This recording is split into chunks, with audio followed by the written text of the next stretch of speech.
With the Constitution in place, let's take a look at the policies of our first president. We can see here from these artist renderings, George Washington was sworn in on the steps of Federal Hall in New York City, April 30th, 1789, and then proceeded to go inside and address Congress in a short speech.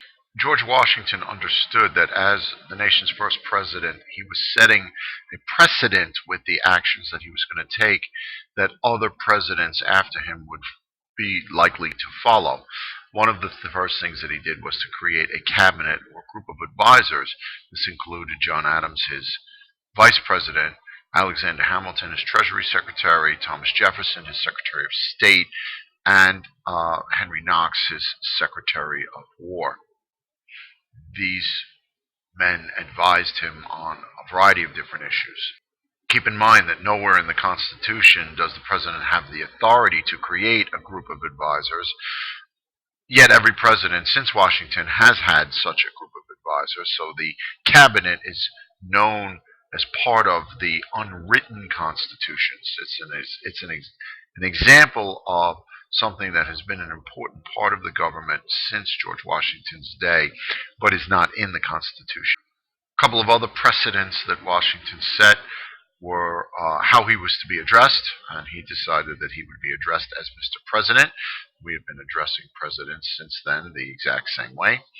The other significant thing that he did was after his second term, he made clear that he would not serve a third term, and every president since George Washington up until the 1930s with Franklin Roosevelt honored that two-term tradition and did not run for a third term.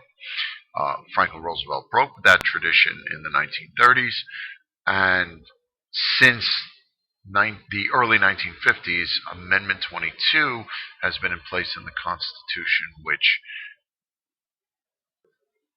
limits a president to 2 terms of office. So now presidents don't have the option.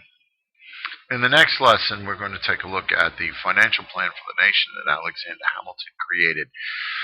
But for the moment, understand that the government did create a tax on whiskey, which was levied on corn farmers that were growing the corn used to distill into the whiskey. You can see here from these pictures that farmers in western Pennsylvania basically rioted and rebelled against this new tax. That meant George Washington had a decision to make. As president, his job was to enforce the law. So you can see he actually went on horseback himself to western Pennsylvania to have the rioters stop the rioting. And his mere presence in front of some of the rioters was enough to compel them to stop rioting. So no shots were actually fired in this. And understand for a minute, George Washington was a larger-than-life figure for Americans at that time. He really was a hero for all of the things that he had done commanding the Continental Army. So when these farmers saw that he was there personally, they basically stopped what they were doing and went home.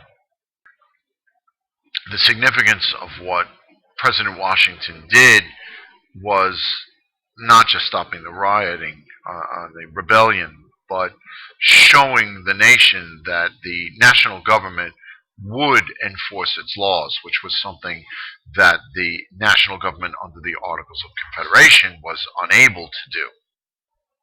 George Washington's foreign policy can be summed up in one word, and that word is to remain neutral.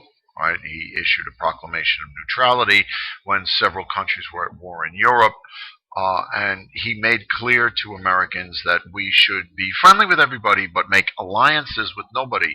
We were a very weak, very young nation at the time, and he encouraged the nation to trade with everybody, but to avoid alliances so that we do not get dragged into a foreign conflict that we had no business being a part of, nor were prepared to fight anyway.